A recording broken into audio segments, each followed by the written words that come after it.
Bonjour, aujourd'hui une petite vidéo pour vous aider à faire des comptes rendus ou du moins à ne pas oublier certains éléments dans le compte rendu d'expérience ou de travail.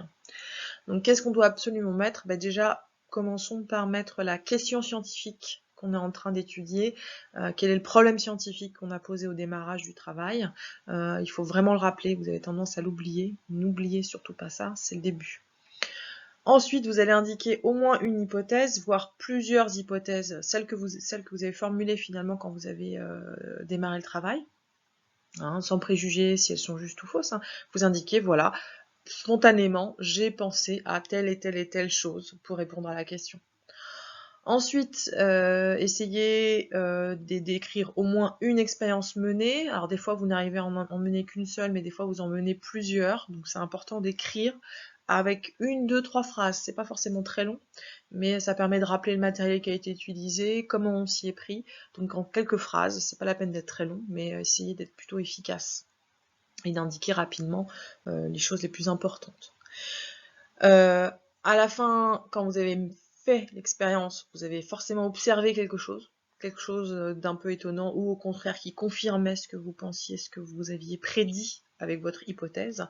Donc voilà, rédiger au moins une observation. Alors ça peut être par le biais de schémas, hein. D'ailleurs ça peut être une solution aussi quand on n'est pas très à l'aise avec les mots, c'est d'écrire une ou deux phrases et puis ensuite de mettre un schéma ou des schémas qui expliquent bien les manipulations. Ça fonctionne aussi. Voilà. Donc l'observation, donc n'oubliez pas, au moins une, voire plusieurs, parce que des fois on voit plusieurs choses quand on mène les expériences. Si vous avez été amené à faire des mesures, c'est-à-dire que vous avez mesuré une longueur, mesuré un volume, mesuré une masse, enfin bref, vous avez fait à un moment donné des mesures avec un appareil de mesure, à ce moment-là, vous faites un petit tableau où vous indiquez ce que vous avez obtenu comme résultat.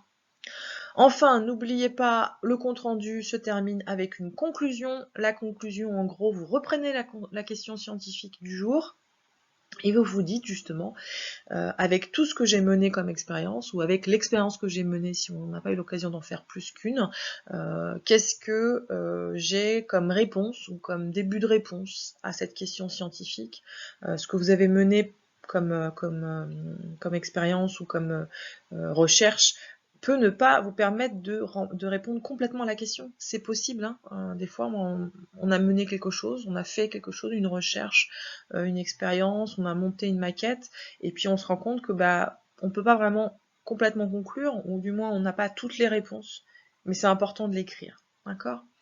Voilà pour ce petit rappel sur comment faire un compte rendu. Je vous souhaite une bonne journée.